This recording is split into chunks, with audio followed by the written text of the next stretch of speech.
Okay, I just put my finger through this so you can see just how junk that is.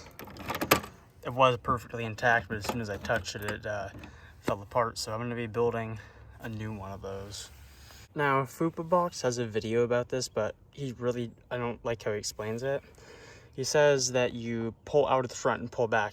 He doesn't mention there's 3 clips here. One at the front, one right here, and then one here right at the very end. And they're super easy clips because they don't have a home. They just kind of go into wherever. But now we're gonna get that fixed. And it would look cool if there wasn't all these reservoirs here, but I think it's part of the vacuum system for like the locks or something, who knows. Now you're just gonna fire up the easel and you're gonna start by cutting out your design. I've got a sort of rough cut here, and then I'll get it in here, make a plywood template. Then I'll add these tabs to it on the bottom of it. Then I'll make another one, and when I know it fits, then I'll put my scripter in it, make another one, then I'll do it out of carbon fiber. Then you're gonna get set up your CNC machine after you actually get the driver to work. Now we can see our program right there. So I covered the camera. Got that right there. So just got an 1/8 inch bit right now, and I don't know, that plywood is already in there from whatever I did last time. So I'm just gonna get it started up. Make sure your height's good. Good. Oh, I should position it first. I'll get back when I do that. All right, this should be a good position for it, just based off of what I have left in there. And now we wait a long time. Actually, it's only gonna be 10 minutes.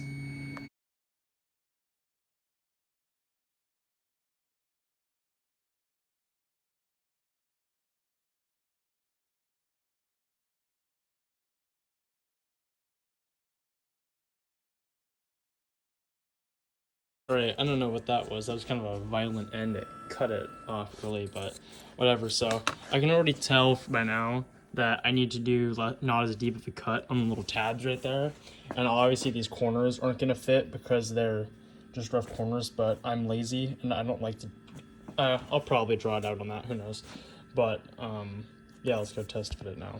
So I've got it in here. I can tell on the bottom, I'm pretty happy with how that lays in. On this side right here, real happy with that. I don't know how I messed up that angle so bad, but not only did I mess up that angle, but because I did, it threw off the entire top because that's where I took my measurements from. So those are both off quite a bit. So I'm gonna modify the program a little bit. I might even add radiused corners in it just to make it a little bit more professional, even though I don't really care. It's kind of easy though, I should just do it. But yep, that's version 1, so let's get to version 2. And for guys with machines like these, you're gonna go through a lot of 1/4 inch material. I went to like McClendon's and I got some like little 2 by 2.5 by 2.5 whatever plywood sheets and just cut them into 12 by 8 sections. And also for these clamps right here, you can get them on their website, but you know, I just 3D print them because like, I don't know, 3D printers are cheap right now. So I did that, and yeah, this is my hokey CNC set up. I got this used on eBay. The door doesn't even close on it, and it cuts too deep because something's fucked up. So I have to run extra wasteboard, or else I'm gonna burn through that thing. I probably should have done it to begin with, but it's all fucked up now. So that's just how life goes. And yeah, obviously I'm being sarcastic as hell about just getting your CNC machine because no one has this type of shit. But if you want to work on cars like this and you want to own one and be able to maintain it, you need this type of shit. You can't do it without it. I've seen so many people go to the Mercedes dealership and get bent over the counter over parts that are like extremely overpriced. I mean, to be fair, it's good parts and they always fit good and shit, but I'm sorry, I'm not buying shit from a dealership. I don't like going into those dealerships. Like I don't like the smell to them, but let's get modifying this program now. Okay, so got that one modified now. I'm gonna round the corners real quick, and then I'll do another time lapse. I wish I could have a faster time lapse on. Oh, I think I can change it, but I'll figure it out. Sorry, I lied to you. I'm not gonna round those corners off, and I'm not doing a time lapse, but I'll show you what it looks like. All right, we got version 2.0, even though it still says V1 on it. fits in real nice and good. So I think I'm gonna do some locating on the front here to see where the vents lie. Do some whatever I'll draw on it. Probably just say that other cars suck or I'm fast or something. But yeah, that's it right there. So I'll get back when I'm doing the final carbon fiber. Alright, so now we're to version 3. Yep, I did something real simple. It looks really messy and really wavy right now, and just because I didn't cut all the way through on the plywood, because I was talking about how it goes too far, so I was trying to fix that, but I took a little bit, not quite the right amount, whatever. But yeah, so now I guess time to do it in our carbon fiber. Okay, so we went from version 1 to version 2 to version 3 to final product.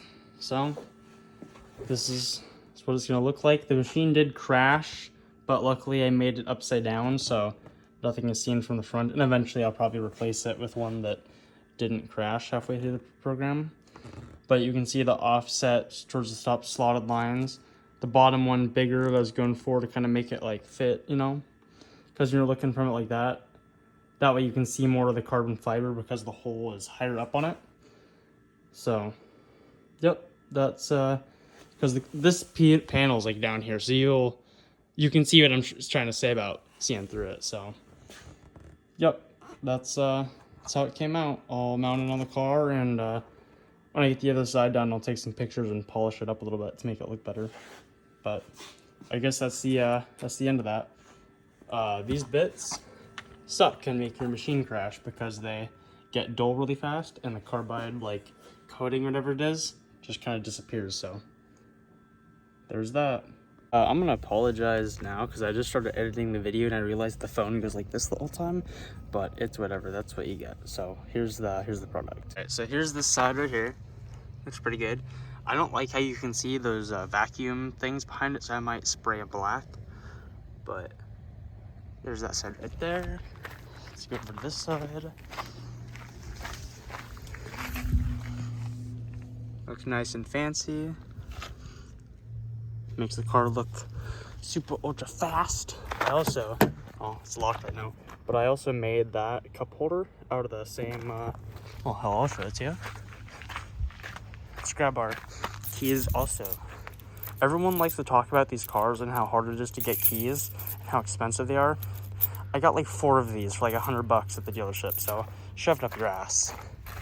These keys are not expensive. There you go. This is the cup holder I built on the same machine because these cars come with a cassette deck before 97 or something like that. So it's not the best, but you know, it holds cups. I also just finished that, which is a carbon fiber gauge cluster for the things to come. So yeah, that's it right there. Also, I got this wing on eBay, way overpriced, but I wanted it. Got eBay color match paint, doesn't match at all. Lawrencer, baby. Got a race car here. But, yep, that's my car.